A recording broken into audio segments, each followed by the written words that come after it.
Viloyatimizda ehtiyojmand oilalarni qo'llab-quvvatlashga qaratilgan xayriya tadbirlari izchil davom etmoqda. Davlatimiz rahbari tashabbusi asosida amalga oshirilayotgan mazkur xayrli ishlar doirasida bir qator tashkilotlar hamkorligida hududlarda amaliy ko'maklar ko'rsatilmoqda. Navbatdagi tadbir Qamashi tumanida tashkil etildi. Unda ijtimoiy himoyaga muhtoj boquvchisini yo'qotgan 6 nafar xotin-qizlarga zamonaviy tikuvchilik uskunalari jamlanmalari topshirildi. Mutasaddilar ta'kidlaganidek, bunday amaliy yordamlar ehtiyojmand oilalarning bandligini ta'minlash, daromad manbaini yaratish va ularning ijtimoiy faolligini oshirishga xizmat qiladi.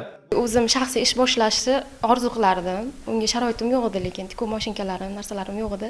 Xotin-qizlar raisimizga murojaat qildim. Keyin mana yurtboshimiz tarafidan bizga sovg'alar berildi. Tikuv mashinkalari, iplar, matolargacha berishdi. Bu uchun ularga kattakon rahmat. Unumli foydalanib, oldimga sexlar ochishni maqsad qilib qo'ydim. Tadbir davomida ko'rsatilgan bunday e'tibor va amaliy yordamlar xotin-qizlar qalbida katta mamnuniyat uyg'otdi. Ularga yaratilayotgan imkoniyatlar orqali o'z kasbini yo'lga qo'yish, daromad topish va oilasiga ko'mak berish imkoniyati kengaymoqda. Xotin-qizlarni tadbirkorligini rivojlantirish, har tomonlama ularni ko'makka muhtoj xotin-qizlarni qo'llab-quvvatlash maqsadida bir qancha ishlar olib borilmoqda. Albatta, mahallalarda mana shu xotin-qizlar o'zining tadbirkorligini yo'lga qo'yadi.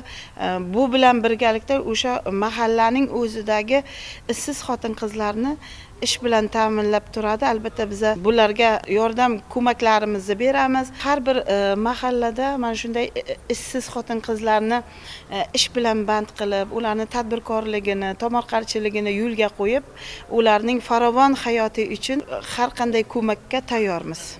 Bunday xayr-saxovat tadbirlari nafaqat aholining ijtimoiy himoyasini kuchaytirish, balki jamiyatda mehr-oqibat, bag'rikenglik va hamjihatlik muhitini mustahkamlashga xizmat qilmoqda. Ayniqsa bu kabi tashabbuslarda nodavlat notijorat tashkilotlarining faol ishtirok etayotgani amalga oshirilayotgan ishlar ko'lamini yanada kengaytirishga zamin yaratmoqda. Mehr va e'tibor ustuvor bo'lgan jamiyatda inson qadri yuksaladi. Bu kabi ezgu amallar esa xalqimizning birdamligi va hamjihatligini yanada mustahkamlashga xizmat qilishi shubhasiz.